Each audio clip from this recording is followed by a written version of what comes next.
बोलो जयकारा बोल मेरे श्री गुरु महाराज की जय। भाग्यशाली गुरुमुखों, मालिक के वचनों का उल्लंघन करके सेवक चाहे कहीं भी चला जाए वह काल का बंदी रहेगा और सुख दुख संपत्ति विपत्ति के बीच झूलता रहेगा। शाश्वत सुख के बारे में तो वह कभी सोच भी नहीं सकता, उसका भाग्य अवरुद्ध हो गया है। शब्द का सच्चा नाम आंतरिक सत्ता का एक शाश्वत नियम है। यह एक ऐसी शक्ति है जिसे देखा नहीं जा सकता, इसे सर्वव्यापक शक्ति कहते हैं। यदि यह सच्चा नाम शिक्षा के नियमों के अधीनस्थ विषय होता तो इस संसार में विषयों लोग भक्ति मार्ग में निपुण हो जाते। तब आध्यात्मिक महापुरुषों की कोई आवश्यकता ही नहीं होती। विद्वान पंडित मुक्ति पाने में सर्वप्रथम प्रमुख रहते हैं और अनपढ़ बेचारे नरकों में कहीं पड़े रह जाते हैं।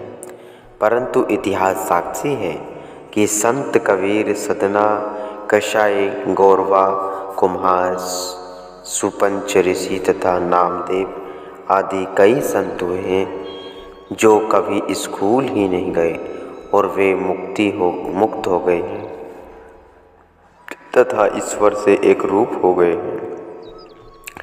जबकि रावण जैसे महान विद्वान का जीवन अत्यंत दुर्भाग्यपूर्ण रहा।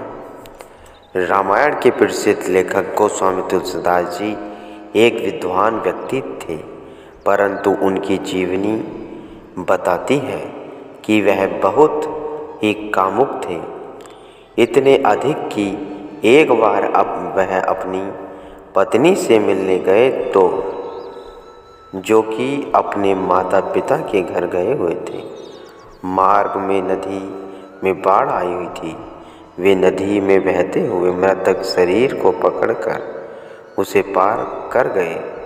घर के प्रवेश द्वार पर पहुंचने पर उन्होंने देखा कि दरवाज़ा बंद है। दीवार के साथ एक सांप लटक रहा था और अपनी उत्कट वासना के वशीभूत होकर कामंद होकर सांप को रस्सी समझकर उसे पकड़ कर दीवार बांध गए। यहाँ एक बात बड़े ध्यान से समझने की है कि उसकी सारी विद्वता, पाठ, पूजा, प्रार्थना, तीर्थ स्थान आदि उसे वासनाओं के आग से मुक्त न कर सके। यदि ज्ञान और पूजा आदि से स्वयं पर इतना भी संयम न हो सका, तब वह अपने मन के कहे अनुसार चलने वाला व्यक्ति सुख और शांति की आशा कैसे कर सकता है। फिर हम देखते हैं कि वही तुलसीदास जब अपनी पत्नी से तिरस्कृत होकर सद्गुरु की शरण में गए और उनसे नाम की दीक्षा प्राप्त की, तो वे अपने समय के महान संत तथा प्रसिद्ध महाकाव्य रामचरितमानस के रचयिता बने। संत तुलसीदास जी ने रामचरितमानस महाकाव्य के प्रारंभ में ही सद्गुरु की स्तुति पर पद लिखे हैं, जिन्होंने उन्हें सच्चा ज्ञान दिया और घट में प्रकाश दिखाया।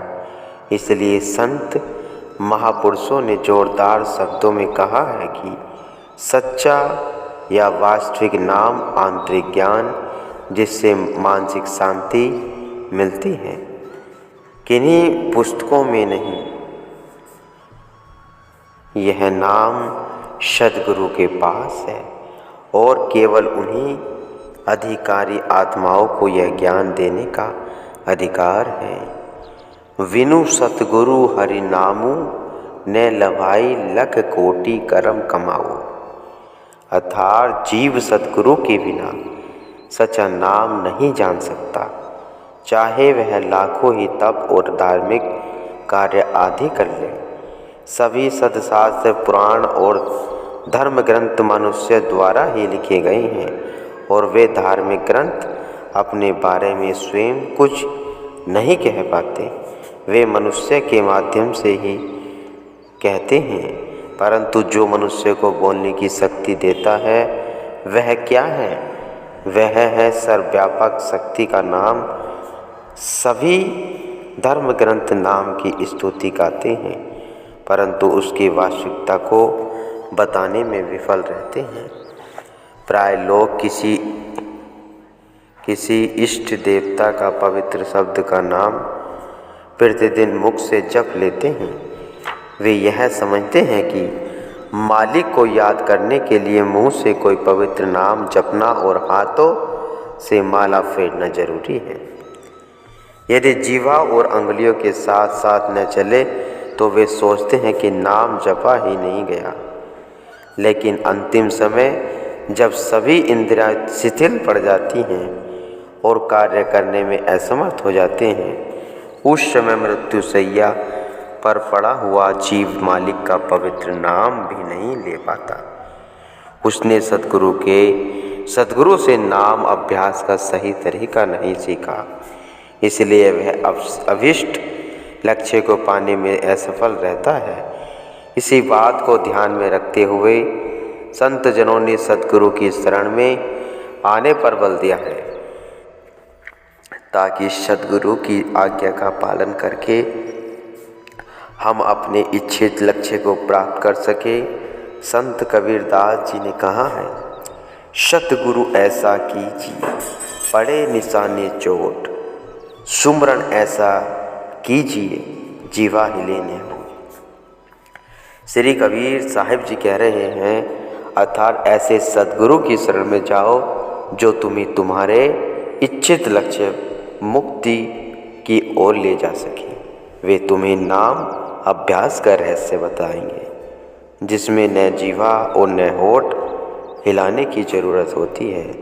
लोग नाम के रहस्य को जानने के लिए किन्हीं विद्वान पंडितों को ढूंढते फिरते हैं, क्योंकि उनकी धारणा यह होती है कि साधु वह संत वही है जो वेदों और अन्य धर्म ग्रंथों का अच्छा ज्ञाता हो। यदि किसी संत को इनका ज्ञान नहीं है तो वे उसे संत ही नहीं मानते। यह एक भ्रांत धारणा है जो आम तौर पर लोगों के बीच फैली हुई है। धर्म ग्रंथों का ज्ञान होना इतना आवश्यक नहीं है। आवश्यक तो यह है कि संत ने आंतरिक अभ्यास द्वारा आत्मा का सत्कार किया हो। आत्मा का सत्कार किए हुए महापुरुष सभी ग्रंथों के सार तत्व के स्वयमेव ज्ञाता बन जाते हैं, चाहे उन्होंने किसी विद्यालय या शैक्षणिक संस्था में उनका अध्ययन नहीं किया होता। वास्तव में धर्म ग्रंथों और वेदों को लिखा किसने है? उन्हें यह ज्ञान कहाँ से मिला है? क्या उनको लिखने वाले संत ही नहीं थे? वेद, उपनिषद और श्री मद् भागवत गीता के रचयिता महर्षि वेद व्यास जी एक उच्च कोटि के आत्मवेता संत थे।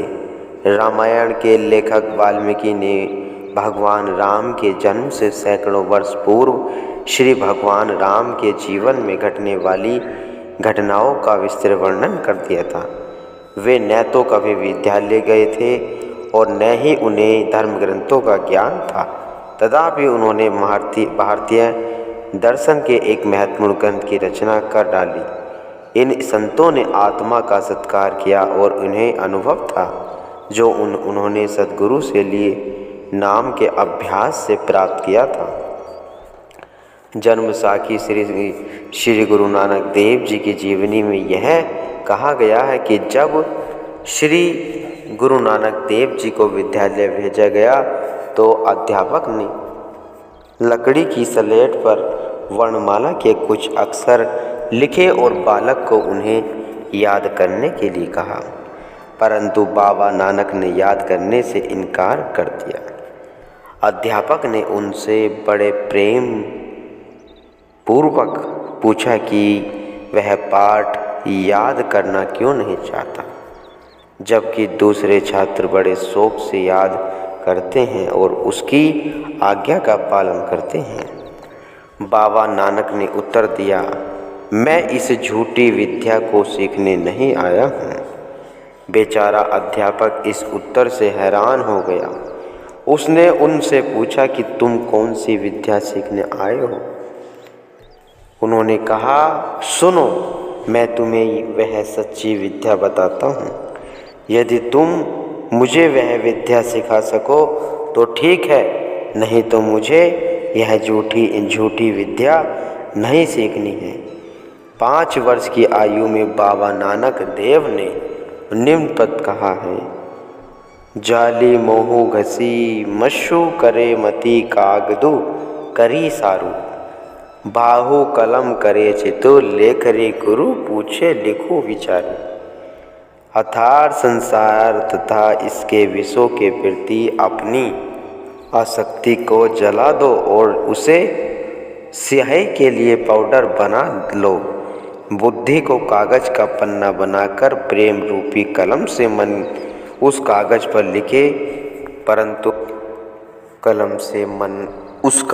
लिखे, परंतु मन वही लिखे जो उसे सद्गुरु बताए।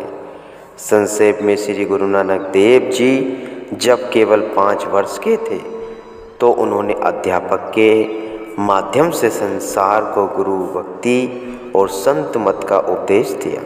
उन्होंने अध्यापक को बताया कि सद्गुरु द्वारा प्राप्त अध्यापक ज्ञान की सच्ची विद्या है। इसलिए माया के बंधनों को तोड़कर और मन की भांति को छोड़कर पूर्ण संत सद्गुरु की शरण में जाना चाहिए। मैं इसी सच्ची विद्या को सीखने यहाँ आया हूँ।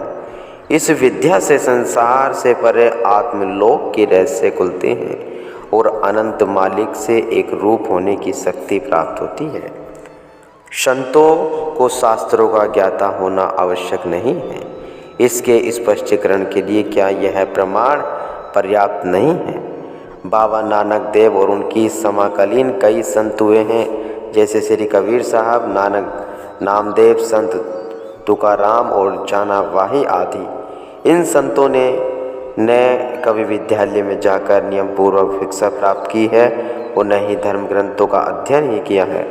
उन्हें इस लौकिक ज्ञान की प्राप्ति में अपनी शक्ति को लगाने की आवश्यकता भी क्या थी, जबकि वह स्वयं ही ब्रह्म विद्या या आध्यात्मिक विद्या के ज्ञाता थे। संत कबीर साहिब जी वह नामदेव जी के पथ तथा श्री गुरु ग्रंथ साहिब में लिखे हुए गुरु नानक देव जी की वाणियाँ उनके आध्यात्मिक सूक्ष्म ज्ञान को स्पष्ट प्रमाण है। ईसा मसीह, दुर्ग, प्रहलाद, भेलनी आदि जानाबाई अपने समय की महान उच्च आत्माएं थी, परंतु इस बात की कहीं भी कोई प्रमाण उपलब्ध नहीं था कि उन्होंने किसी विद्यालय में जाकर नियमपूर्वक शिक्षा ग्रहण की हो। इन सभी ने अपने गुरुओं या पूर्ण पुरुषों से केवल नाम अभ्यास की दीक्षा प्राप्त की थी। गुरुमुख हो।